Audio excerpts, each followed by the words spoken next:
Selamat pagi saudara, selamat berjumpa kembali dalam pelajaran Alkitab mingguan bersama Suara di Bukit. Saya berharap keadaan saudara dan keluarga baik, penuh dengan berkat Yesus Kristus Allah kita. Saudara terkasih, ada banyak hal-hal yang terlihat baik dan menggiurkan keinginan hati manusia, namun setelah diselidiki lebih jauh dan mungkin dijalani, akhirnya membawa seseorang pada jalan kekecewaan dan mungkin kehancuran. Pada saat hal itu terjadi, maka ada harga yang tinggi yang harus dibayar, yang mempunyai dampak negatif yang besar bagi kehidupan seseorang dan mungkin orang-orang terdekatnya. Misalnya, banyak pekerjaan atau tawaran bisnis yang menjanjikan pendapatan atau hasil yang cepat dan besar tanpa harus bersusah payah. Namun pada akhirnya, hal ini tidak terrealisasi. Hal yang kelihatannya bagus namun mengecewakan. Oleh karena itu, saudara, kita harus berhati-hati sebelum membuat keputusan. Selidiki dulu lebih jauh sebelum saudara terjun. Yang penting adalah berdoa agar Tuhan menuntun jalan saudara. Kali ini kita akan belajar dari bacaan Matius 21 ayat 18 sampai 22. Yaitu sesuatu yang Yesus lakukan dalam perjalanannya bersama murid-muridnya kembali ke Betani setelah meninggalkan kota itu sehari sebelumnya. Kalau saudara memegang Alkitab sekarang, mari kita baca bersama saudara. Pada pagi-pagi dalam perjalanannya kembali ke kota, Yesus merasa lapar. Dekat jalan ia melihat pohon ara lalu pergi ke situ. Tetapi dia tidak mendapatkan apa-apa pada pohon itu selain daun-daun saja. Katanya kepada pohon itu, "Engkau tidak akan berbuah lagi selama-lamanya." Dan seketika itu keringlah pohon ara itu. Melihat kejadian itu tercenganglah murid-muridnya lalu berkata, "Bagaimana mungkin pohon ara itu sekonyong-konyong menjadi kering?"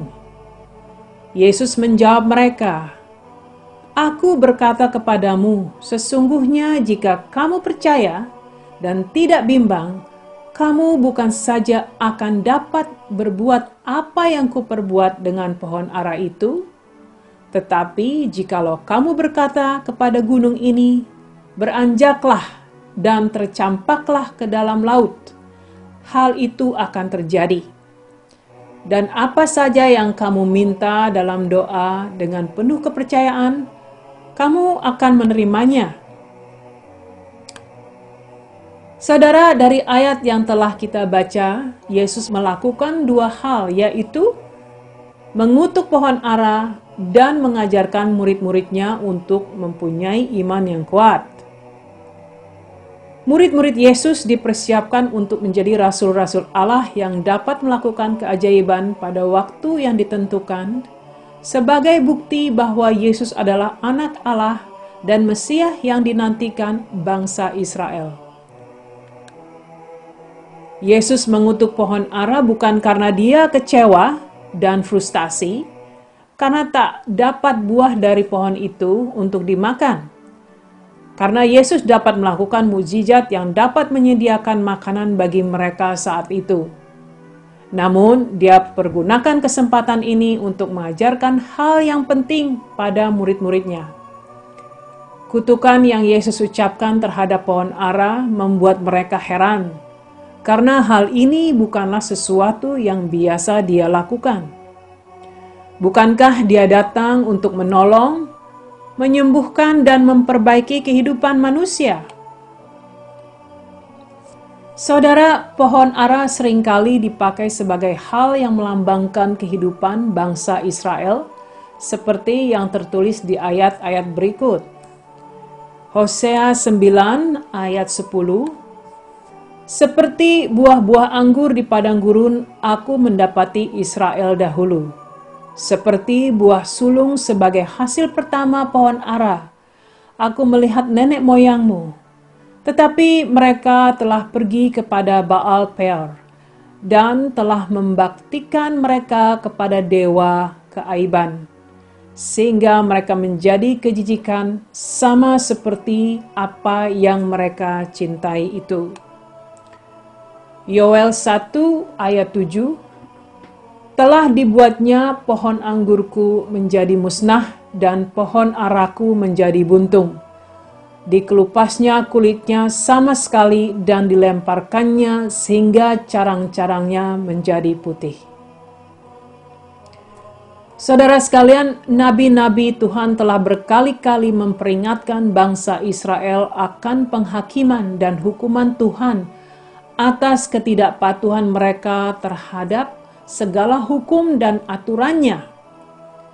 Kita bisa pelajari dalam Alkitab bahwa sebagai bangsa yang terpilih dan menerima hak dan berkat penuh dan istimewa untuk menunjukkan siapakah Tuhan pada dunia ini, bangsa Israel gagal melakukan hal ini. Pada masa itu, bangsa ini berjalan dengan keangkuhan atas segala pengetahuan yang mereka miliki dan akan kesucian diri dalam menjalani hukum Allah. Namun kehidupan mereka penuh dengan ketamakan dan kemunafikan. Walaupun Tuhan Allah telah menolong mereka berkali-kali, bangsa Israel terus berdosa pada Tuhan. Namun Tuhan Allah tidak pernah berpaling dari perjanjiannya. Sebagai contoh, mereka menolak Mesias yang Tuhan janjikan, yaitu Yesus Kristus, Anak Allah, sebagai Juru Selamat dunia. Apabila saudara ingat di zaman Musa, bangsa Israel membuat berhala lembu emas untuk disembah, sementara Musa masih berada di gunung bertemu dengan Tuhan. Tuhan pun murka akan hal ini. Dan saat itu sekitar 3.000 orang mati sebagai hukuman atas penyembahan berhala yang mereka lakukan. Saudara bisa baca sendiri tentang kisah ini di Alkitab Keluaran pasal 32. Setiap kali bangsa Israel patuh pada Tuhan, maka hidup mereka akan diberkati. Namun sebaliknya, murka Tuhan dijatuhkan apabila mereka tidak patuh. Saudara, kutukan Yesus pada pohon ara mencerminkan penghakiman dan hukuman Tuhan terhadap bangsa yang tidak berbuah akan segala kebenaran yang Tuhan berikan, kebenaran yang Tuhan tanamkan pada mereka. Di pasal ini selanjutnya, Yesus mengajarkan para murid-Nya untuk memiliki iman yang kuat. Yesus berfirman, "Dan apa saja yang kamu minta dalam doa dengan penuh kepercayaan, kamu akan menerimanya." Dalam hal ini, bagi orang-orang percaya, permintaan yang kita panjatkan haruslah sesuai dengan kehendak Allah, seperti yang tertulis dalam Alkitab 1 Yohanes 5 ayat 14, yang mengatakan, "Dan inilah keberanian percaya kita kepadanya, yaitu bahwa Ia mengabulkan doa kita, jikalau kita meminta sesuatu menurut kehendak-Nya." Saudaraku sekalian, iman yang sesungguhnya pada Tuhan Allah adalah iman yang diawali dengan penyerahan diri terhadap segala rencananya. Demikian pula segala doa yang dipanjatkan haruslah dipanjatkan sesuai dengan kehendak Allah. Saudara, rencana Allah bagi umat manusia telah tertulis di Alkitab. Hal yang utama adalah untuk menerima keselamatan dan hidup dalam Yesus Kristus Allah kita. Semakin saudara membaca firman, semakin saudara mengerti apa yang Tuhan telah tetapkan untuk jalan hidup saudara. Saudara mempunyai kebebasan untuk mengambil keputusan yang baik bagi hidup saudara. Yang pasti, apabila saudara patuh pada firman, maka keputusan yang saudara ambil tidak akan bertentangan dengan firman, dan Roh Allah akan memimpin jalan saudara.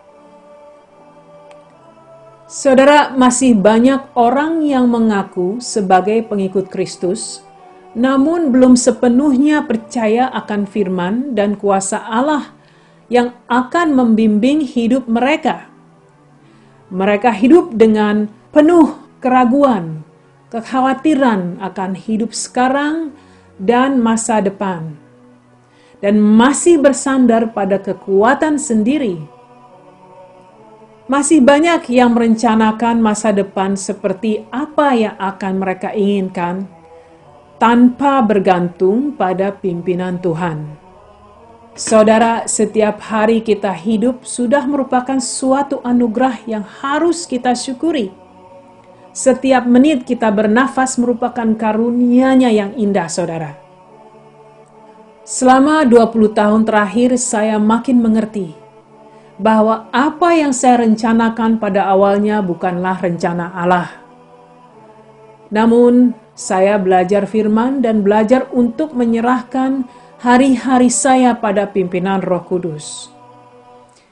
Terus terang, awalnya sangat sulit sekali karena sebagai manusia kita ingin mengendalikan hidup kita sendiri. Saya mengerti sekarang bahwa Allah telah memberikan yang terbaik untuk saya sesuai dengan anugerah-Nya, suatu hal yang saya terus syukuri, saudara. Satu hal yang saya takut untuk bayangkan adalah bagaimana kiranya hidup saya apabila saya tidak mendapatkan kesempatan untuk mengenal Yesus Kristus. Saya akan binasa selamanya, saudara, atas segala dosa yang saya lakukan, tanpa keselamatan yang kekal. Saudara-saudaraku, hal yang paling penting adalah keselamatan kekal hidup kita di atas segalanya yang kita jalani di dunia ini. Kehidupan dunia ini hanyalah sementara, dan keselamatan kekal yang Yesus berikan adalah kehidupan selamanya dalam Dia, saudara. Namun sementara kita masih hidup di dunia ini, kita harus selalu hidup untuk mengabdi pada Allah. Setiap hari kita belajar hidup untuk Dia. Saudara-saudaraku, marilah kita terus melakukan pekerjaan baik, melayani Tuhan, berbuah banyak dalam segala pekerjaan yang kita lakukan. Percayakan hidup saudara pada Tuhan Allah Yesus Kristus. Marilah terus kita imani dan janganlah berhenti untuk berdoa dan berharap yang terbaik, karena Allah tahu apa yang terbaik bagi saudara, jauh dari apa yang saudara pikirkan dan saudara bayangkan. Begitu indah, saudara, hidup untuk Yesus Kristus dan hidup dalam Dia. Marilah kita berdoa, saudara. Allah Bapa di sorga yang kami muliakan, segala puji dan sembah bagi-Mu ya Allah yang Maha Suci. Kami bersyukur bahwa pagi ini kami dapat kembali menerima berkat besar dari firman-Mu. Bersihkan hati dan pikiran kami ya Bapa, dari hal-hal yang bertentangan dengan firman-Mu. Kami berdoa agar Roh-Mu yang kudus akan terus memberi kekuatan iman untuk kami, dan selalu membimbing langkah hidup kami ya Bapa, untuk selalu percaya dan menggantungkan segalanya dalam rencana-Mu, agar nama-Mu dipermuliakan dalam hidup kami. Terima kasih Bapa, di dalam nama Tuhan Yesus Kristus, Raja dan Allah kami berdoa. Amin. Amin saudara, Tuhan berkati, sampai berjumpa kembali minggu depan.